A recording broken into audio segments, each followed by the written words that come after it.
There was a lot of discussion this morning about common agricultural policy reform on the first morning of the NFU conference. Were you reassured in particular about what Dacian Chilos said about not penalising the champions of the environment? I always knew this was going to be a big topic for conversation when you get the Commissioner and the Secretary of State at our opening morning of our conference. Was I reassured? I think he's getting the complexities of what he's proposing. I think he's getting the unintended consequences of greening, the 3 crops, the 7% ecological focus areas of producing more food. And he showed that he's thinking about how he might address those. Do I think he's got solutions that's going to please everybody? No, I don't.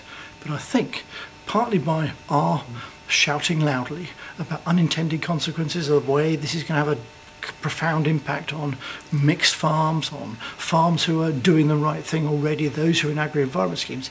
He's gone away with his guys. He's going to have to look hard to see if they can make sure those are ironed out. I don't think at this moment in time he knows quite how he's going to do that. Well, what he seemed to be referring to was agri-environment schemes and not penalising farmers that are part of that.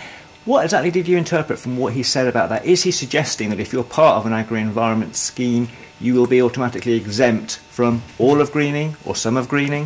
I think what he alluded to was that you could count any of that land towards the 7%, which worries me for double funding, and I prompted him actually during the press conference as well. And he actually said no, it was about eligibility for that money in the first pillar. I think there's some complications here because English isn't his first language. I think we know that the Court of Auditors will be all over issues around double funding, and I also know that the environmental groups in the UK think they're going to get more out of all of this, and it's not about maintaining the status quo. So this has got a long way to run, and how we make these arguments, how we present our case.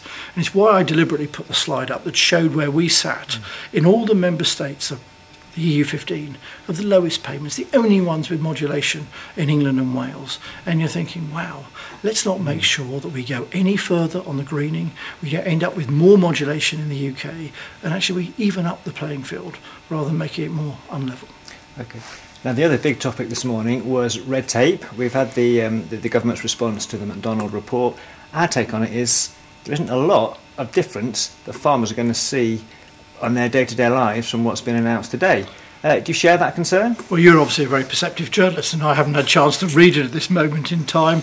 But look, my guys are telling me that we're still searching for where that seismic shift is. And you heard what I did this morning in my speech. I went straight to Caroline's mum and said, look, actually, when your organisation, when DEF was putting out the changes to the SAFO regs as part of an NVZ consultation, and actually, it's at the same time as you're about to say we're rethinking regulation, that was just crazy and clumsy, and it makes it harder to convince farmers there's any meat in this sandwich.